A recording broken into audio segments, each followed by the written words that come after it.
The next thing is obvious, and it's the kill feed. The kill feed can tell you many different things. It can tell you, what type of tanks the enemy is bringing en masse. It can also tell you if your allies are getting clobbered in certain areas, and it can also tell you what they're being clobbered by. So the kill feed is not just useful for working out where your allies are dying or where the enemies are dying.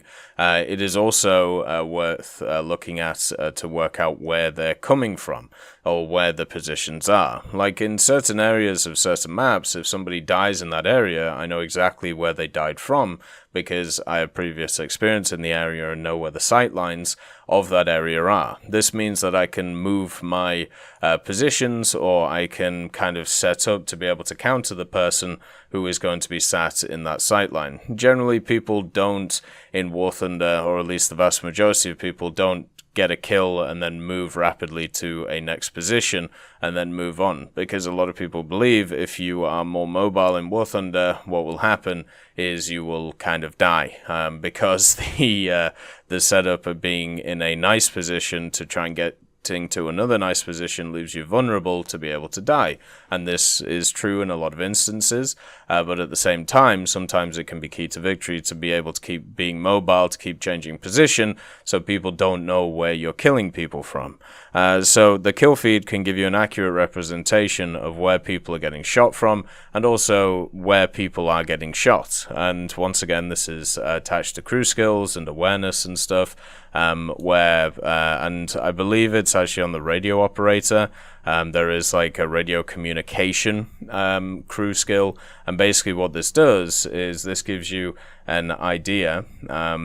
This gives you an idea of where the enemy is getting shot at, depending on the range to your vehicle, and then you can kind of adapt from that position, especially based on the kill feed. Like if a bunch of people get hammered on, let's say, the center area of Finland, and I have no forces left there, I generally know that they've been hammered from the hill point on Finland, and also on the right hand side of it, because that's usually what happens. People will push from the right hand side into the center and then to kind of take it over. They don't usually go through the islets because it's very hard to get decent sight lines from there to be able to deal with the hills positioning.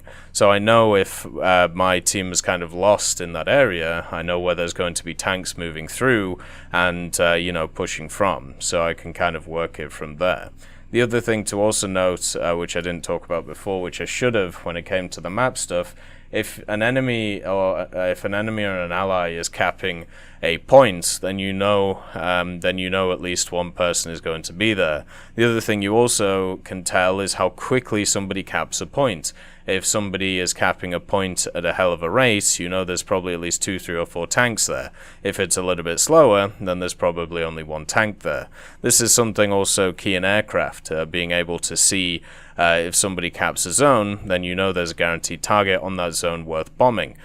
So yeah, caps, sometimes going on caps can actually get you killed, so you got to be a bit careful of that. Going back to the kill feed stuff, it's very important to also see where squads are, and this is kind of linked into the scoreboard stuff. If you see that there is a 3-man squad, usually they stick together.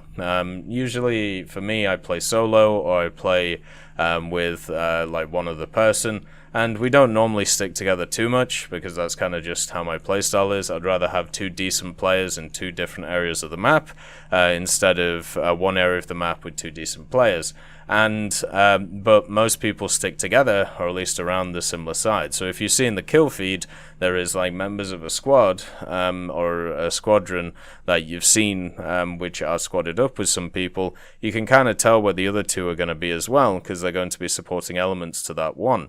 So you can make choices depending on those ideas, and it can work extremely well. I'd just like to thank Nicholas Richardson, Elove Goat, Pyman675, Winter Scientist, Merciless Reaper, Jerry Prevolt, Megadino King, Orange Tail, Teddy, John Ryman, Universe, Ambrosius McClellan, Daniel Stanton, Moxie, B. Young, Uncle Bean, Sem Arslan, Derek R., Bareen, Lafouche, and Samuel Slick for supporting the channel.